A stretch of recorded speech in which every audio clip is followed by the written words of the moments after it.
Obbo Jawaar Mohammed irraa asoo dhaga'uu ni feetanii? Hayyeegaa Obbo Jawaar Mohammed choisii qabu waa takkaa lama nuunaa jiru. Jirtu. Akkam jirtan?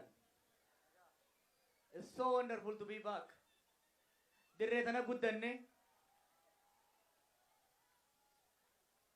It's unreal. Bara dabre yeroo akkana bakka turre ni beeytanii. Garuu waa'ee waggaa lamaan dabreetii mi kan yaadachuu barbaadu.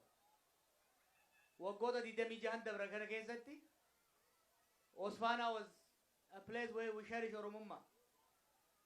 Osfanaan bakka jaalalaati, bakka tokkummaati, bakka waggaa waggaadhaan dhufnee Oromummaa teenya itti calaqqisiifnu, bakka jaalala Oromummaa itti dagaagsiifnu, bakka waadaa Oromoof Oromiyaadhaaf qabnu itti haaromsinu, bakka nu hundi itti guddannee qabsoo keessatti silkee itti buqqaafannee arrammoo harrii itti baafanne waan ta'eef hoggaan deebi'ee akkanatti lakkoofsi keessaniis jaalalli teessaniis bareedinni keessaniis dachaan dabalee arguu kiyyatti hedduun gammadaa galatoomaa ulfaadhaan isiniin jaa.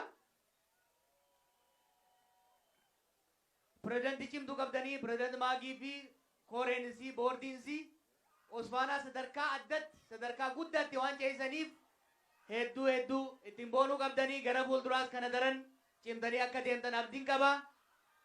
Jabaadhaa waliin jirraa isin jaalannaa jabaadhaa injifannoo uummata keenyaaf haa ta'u nagaan naa bulaa ulfaadhaan isiniin jaa.